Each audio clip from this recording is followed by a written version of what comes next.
सिर्फ पार्टी का रजिस्ट्रेशन करा देने से ना बिहार का विकास होगा, ना देश का विकास होगा, ना मिथिलांचल का विकास होगा। उसके पास कुछ पैसा हो गया, 10 गो आदमी हो गया, जय हो करने वाला, वो अपना पार्टी बना लेगा, उसका रजिस्ट्रेशन करा लेगा। 2019 में इन पार्टियों का वोट परसेंटेज था 0.1% से 0.5% तक। नमस्कार, मेरा नाम है चंदन कुमार। 2024 लोकसभा चुनाव का रणभेड़ी बज चुका है और जितनी भी पार्टी हैं वो सारी पार्टियां अपना अपना दमखम आजमा रही हैं और अपने अपने उम्मीदवारों को चुनाव लड़ाने जा रही हैं। लेकिन क्या आपको पता है कि बिहार में कुल कितने दलों की संख्या है जिनका रजिस्ट्रेशन कराया गया है और भारत में कितने दल हैं? चूँकि मुख्यतः लोग दो ही गठबंधन देख रहे हैं, एक एनडीए और एक इंडिया गठबंधन। उसको छोड़ के लोग दूसरे किसी के बारे में नहीं सोचते हैं। लोगों को लगता है कि कोई विकल्प नहीं है, कोई चेहरा नहीं है, कोई और पार्टी नहीं है। लेकिन इसको आपको समझना होगा, क्योंकि पूरे देश में 2796 पार्टियां हैं जिनका रजिस्ट्रेशन चुनाव आयोग में कराया गया है। हालांकि उनको मान्यता प्राप्त नहीं है। मान्यता प्राप्त इसलिए नहीं है क्योंकि उनके उम्मीदवार जो हैं वो जीते नहीं हैं, उनका जमानत जब्त हो गया है, इसीलिए उनको मान्यता प्राप्त नहीं है। लेकिन 2796 जो पार्टियां हैं उनका रजिस्ट्रेशन पूरे भारतवर्ष की जो निर्वाचन आयोग है उसमें कराया गया है।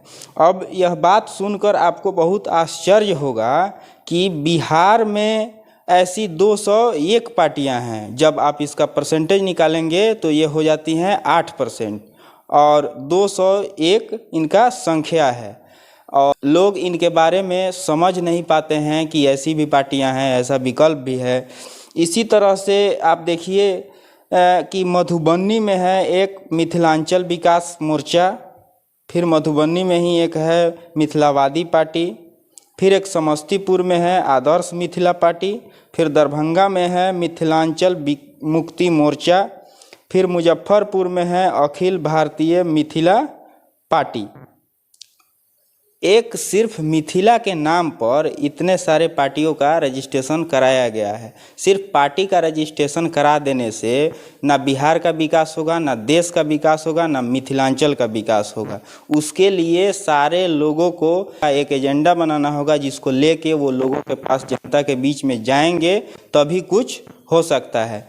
लेकिन इससे किसी को मतलब है नहीं। जिसके पास कुछ पैसा हो गया, 10 गो आदमी हो गया, जय हो करने वाला, वो अपना पार्टी बना लेगा, उसका रजिस्ट्रेशन करा लेगा। ऐसे ही लोग 5 साल तक दिखेंगे नहीं। ये लोग सिर्फ चुनाव समय जब होता है चुनाव, तब ये लोग दिखते हैं और उसमें से भी ये सिर्फ जा कर के नॉमिनेशन देते हैं। उसमें से भी लोग इन लोगों को जान नहीं पाते हैं।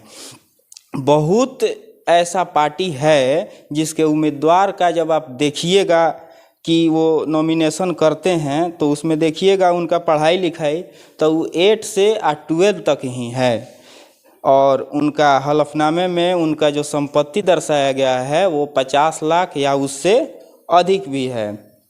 2019 में इन पार्टियों का वोट परसेंटेज था 0.1% से 0.5% तक। समझ सकते हैं कि 1% भी वोट ये पार्टी जो है वो ले नहीं पाया। तो क्या सिर्फ पार्टी बना देने से किसी राज्य का, देश का या किसी भाषा का या किसी सोच का इस तरह से कुछ होने वाला है नहीं। बाकी आप इस पर क्या सोचते हैं कि क्या सिर्फ पार्टी बना देने से विकास हो जाएगा या उनका सरकार बन जाएगा या उनका क्या महत्वाकांक्षा है, तो यही लोग बताएंगे। बाकी आप इसके बारे में क्या सोचते हैं, ऐसे पार्टियों के बारे में अपना राय कमेंट बॉक्स में ज़रूर बताइएगा। जय हिंद, जय बिहार।